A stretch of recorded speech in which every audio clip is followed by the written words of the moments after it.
What is an opioid? An opioid is a class of drugs that includes both natural and synthetic substances that act on opioid receptors in brain and body to relieve pain. While they are highly effective pain relievers, opioids also carry high risk of dependence, addiction, and overdose, especially when misused. Opioids are a narcotic compound that is bind to specific receptors in the central nervous system, primarily the mu, delta, and kappa opioid receptors, to block pain signals and induce euphoria sedation. The types of opioids are natural opioids. These are delivered from the opium poppy plant. Morphine, medically used for severe pain. Codeine, used in cough suppressants and mild pain relief. And opium, an older form mostly historical in Western medicine. Then there are semi-synthetic opioids, chemically modified versions of natural opioids.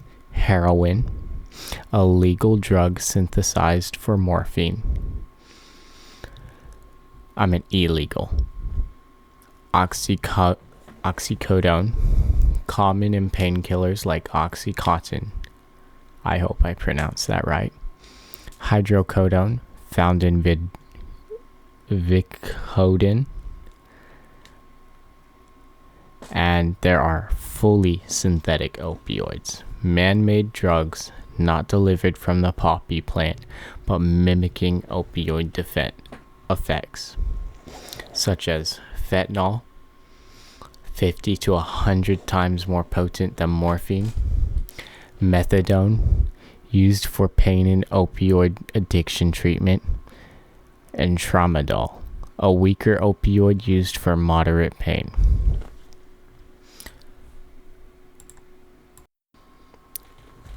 What effects does it have? Short-term effects of opioids. These occur quickly after use, even at normal prescription doses. Desired effects, medical or recreation use, pain relief, euphoria, relaxation, drowsiness or sedation, cough suppression, reduced anxiety or stress, unwanted side effects like nausea and vomiting, constipation, slowed breathing, dizziness or confusion, itchy skin or rashes, pupil constriction, pinpoint pupils. Long effects of opioids.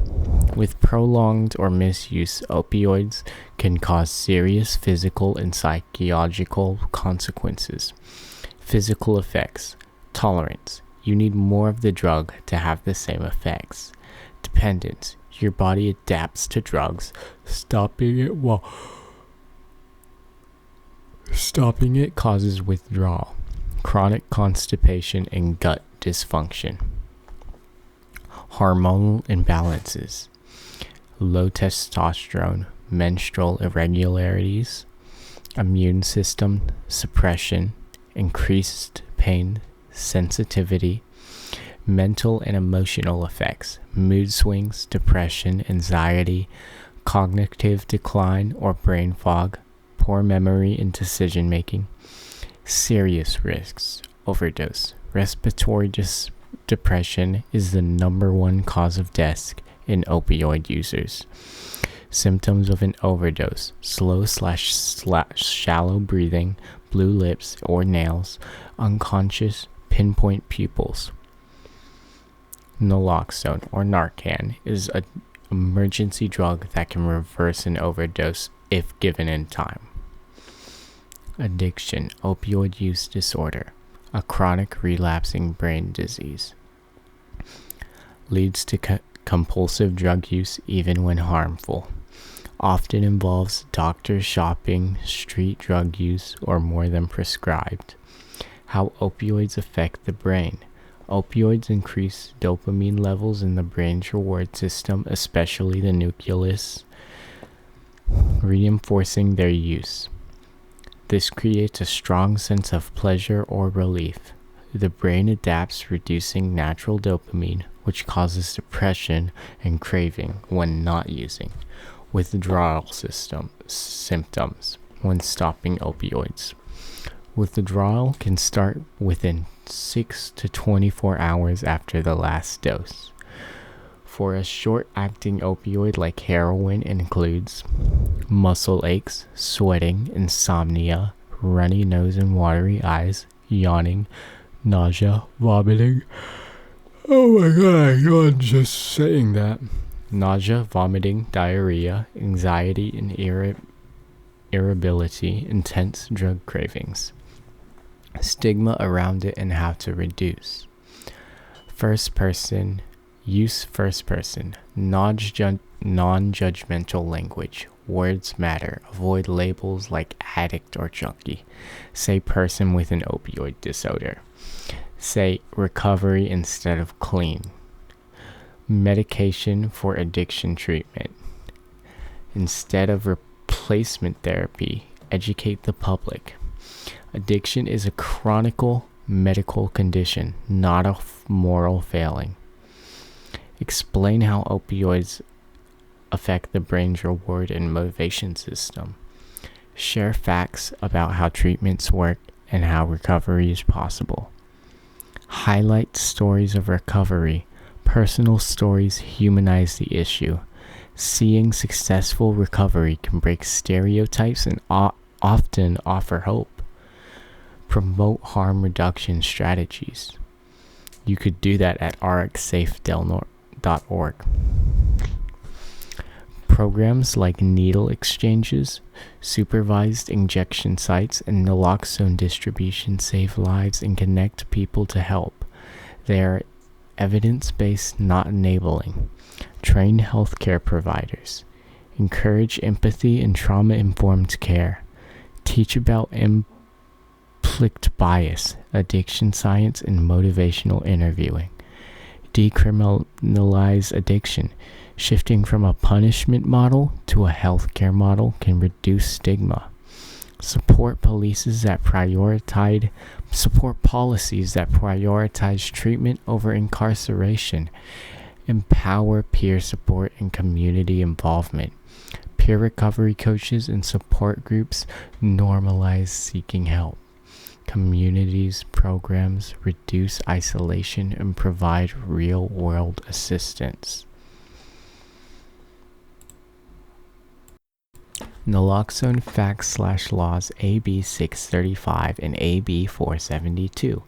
AB 472, Good Samaritan/Naloxone Immunity Law, establishes legal protections for individuals who call 911 during an opioid overdose. Specifically, anyone seeking medical help for someone overdosing cannot be prosecuted for simple possession of controlled substances, or as long as they act in good faith and cooperate with responders. Overdose victims themselves also receive protection if medical help is called. Purpose: encouraging and calling help for overdose without fear of arrest, a key barrier to saving lives. AB 635, Emergency Naloxone Prescribing Authority, empowers physicians during emergencies to prescribe or furnish opioid antagonists like naloxone, even if they are not directly treating a patient, provided they exercise reasonable care. This was part of a broader AB 1535 effort to expand naloxone access in California, including establishing trained pharmacists to dispense it under a standing order. Why these laws matter? AB 472 removes the legal fear around seeking help during overdoses, saving lives by encouraging 911 in a timely manner.